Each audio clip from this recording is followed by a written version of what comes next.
Good afternoon to all of you.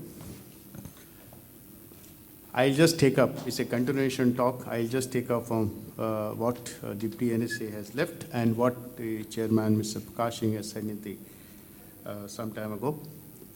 I'll just reflect one page. This is the incident reported at 10 a.m. today morning. So what everyone has talked about it can be very much seen in this one slide, which is a live incident as of right now also.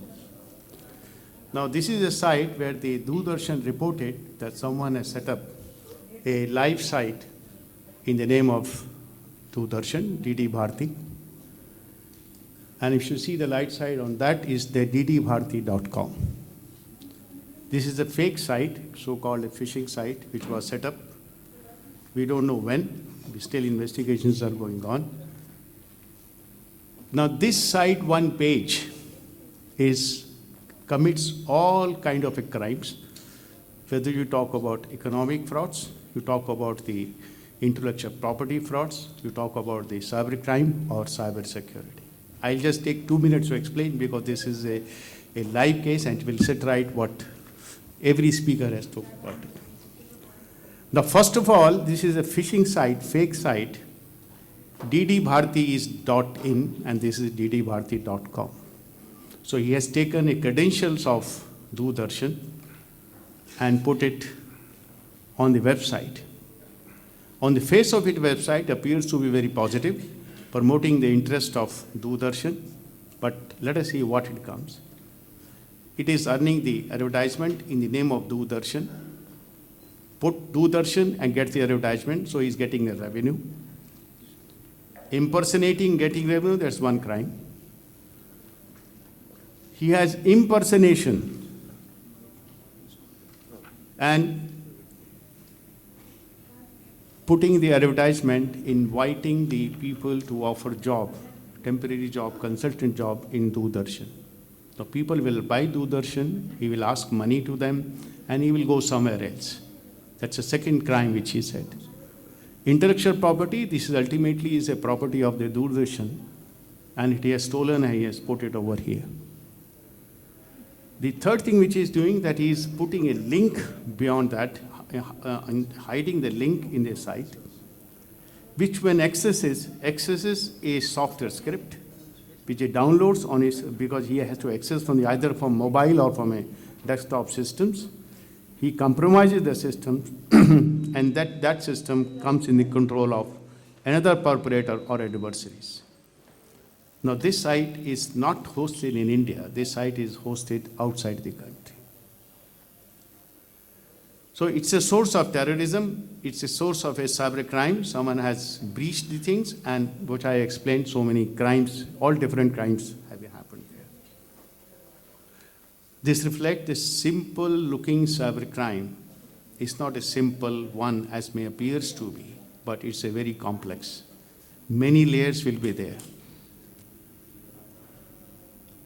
Terrorism, the Deputy NSA talk about ISIS, and still has to be seen the link hidden before this, under this website, where it is leading to, where it was leading to, where the information was going on. Now, this is not one of the isolated cases I have dealt with or I have seen with. I have seen many there. And I can quote another example, not in India, but outside. Ukraine, where in December, the entire power was crippled. More than 250,000 citizens, they suffered for a couple of hours. That was a nation's state-sponsored kind of a attacks was there. Now, we have to deal with such crimes which are different than in the real scenarios. Now, this site can be accessed from anywhere in the country, whose jurisdiction it becomes to investigate. Multiple jurisdictions will investigate it, and multiple results investigation will come up there. There is an issue of evidence. There is an issue of how do you collect the evidence, who will collect, from where it will collect. There is an issue of a cross-border kind of a sharing of information, you call it cyber diplomacy, which was brought out. There is an issue of international legal framework. So one look at it, one simple website which was reported to be phishing what complex of issues it is creating and all what was spoken by the earlier speakers. Are we in a position to deal with such cases in the country in the way the physical crimes are being dealt with? That's the issue which we need to answer and correct it. Yes, we can have a bilateral negotiations, bilateral discussions, and those things are not so simple because every crime which is committed in the cyberspace may or may not have the state sponsorship also. But most of the terrorism cases, certainly it will have the blessings of the state nations committed by these non-state actors, but the blessings of the state actors would be there in almost all the states on the terrorism cases. Does the CRPC or the IPC address these issues? Yes, one can say the Information Technology Act 2000, Section 66D does answers the phishing side or the impersonation side. IPC or the Copyright Act will deal with the intellectual property, the issues which this site has infringed there. There is a terrorism also. When the link found to be ISIS link, it could be a terrorism case also. Yeah. Then there is a employment where the money is being collected. It can be a money laundering case also. There. Do we have this system in this country to deal such issues there? Right now, the country, every state is talking about setting up a separate cyber cell, setting up separate cyber forensic labs there to investigate such issues. The answer we need to have it, can that setup will be helpful? And my suggestion, recommendation, because all dignitaries are here, it certainly cannot do that the way we are thinking about it. Many countries have done it. They have also gone in some particular manner to handle the cybercrime. We need to look at the CRPC and look at the jurisdiction issue first of all. We need to create a center, centrally a center, where any incident whichever is happening in any jurisdiction, anywhere, any part of the country, should get reported to that center. That center will look at, analyze it from the point of view of whether the evidence can be collected, from where it can be collected, collect the earlier incidents there, and try to process it. Now, let us also keep the possibility in the mind, the guy or the group which has set up this website, this is not the only website they have set up. They might have much have set up similar sites of many other areas also there.